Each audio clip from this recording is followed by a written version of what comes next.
Good morning, it's Patrick here from Complete Health, and I am the chiropractor without the coffee today.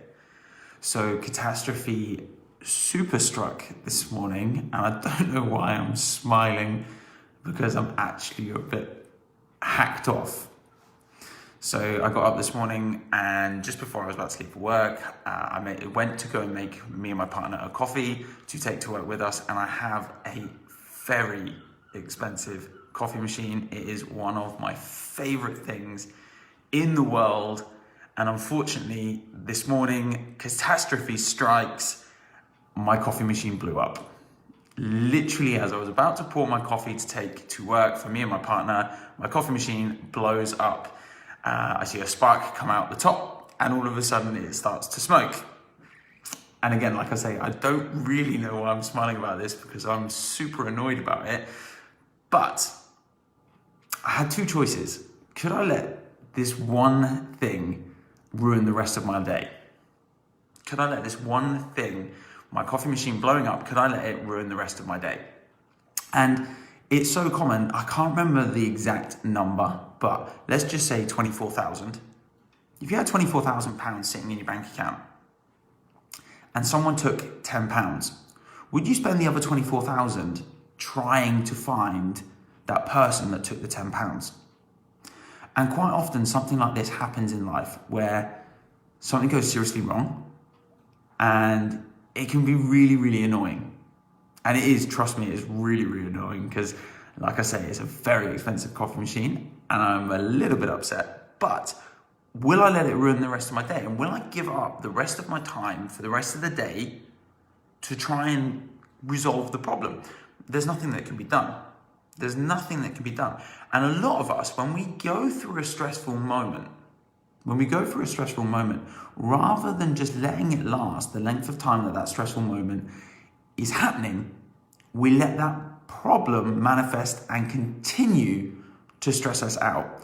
E.g., you may have an argument with your partner, and as a result, you may manifest and hold on to that for the rest of the day. Now, what happens to our physiology when these things happen is that we actually start to raise our stress hormones for an extended period of time, which for our physiology and for the health of our body is really detrimental. So when you have, like I say, that moment, like a coffee machine blowing up and knowing, oh, this is going to cost me, that actually you can move on from it and go, do you know what? It's really not that important.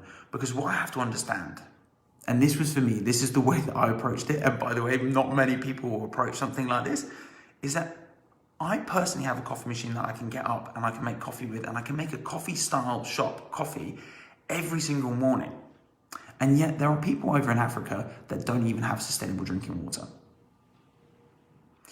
I have about 4 different options of ways that I can actually make coffee at home, and I don't necessarily have to use the really expensive coffee machine. I just choose to, because it makes a better coffee. But are there alternative ways that I can do it and I can still make coffee in the morning without having to worry about the fact that I've got a coffee machine? Absolutely. So will I let that 10 seconds when my coffee machine blew up and the smoke came out? By the way, I've unplugged it and made sure that everything is away from it so that it doesn't actually blow up in flames. But the point is, will I let the one little stress in my day extend for the rest of the day? Because when we have a stressor in life, we can hold on to it, and we can choose to hold on to it. Now, the thing is what we're doing is we're changing the processes of our thoughts, and our thoughts will affect our hormones. And someone always explained it to me like this, is in the sense of someone else winding you up or making you angry. If someone annoys you or kind of pushes your buttons and you feel angry and you change your physiology, it's like trying to drink the poison and expecting them to die. Because when we get stuck in these physiological changes, in these emotional states, and we don't move through them and we hold on to them, that's exactly what we're doing. Because stuff like our adrenaline levels and our cortisol levels will start to affect the way that our organs start to work, and it will affect our health long term if we can't learn to let go of these really difficult situations. So for me, I'm eternally grateful that I have got a practice I can come to. I can still come to work. So fortunately, at some point, I will be able to afford to replace the machine if they turn around and tell me that it's not under guarantee. I will be able to afford other ways to make coffees. I will still be able to come to work and enjoy my day, but with one slight change, that I won't have the coffee from my coffee machine this morning. That's it.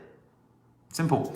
So guys, look, like I say, if you need advice moving through stressful situations right now, it is stressful. The world is stressful, it's full of stresses, but there are ways that we can choose to move on. And okay, so like I say, sometimes these things will happen, but there are ways that we can go around managing things. And by the way, I've been using positive affirmations every single morning for the last God knows how many mornings.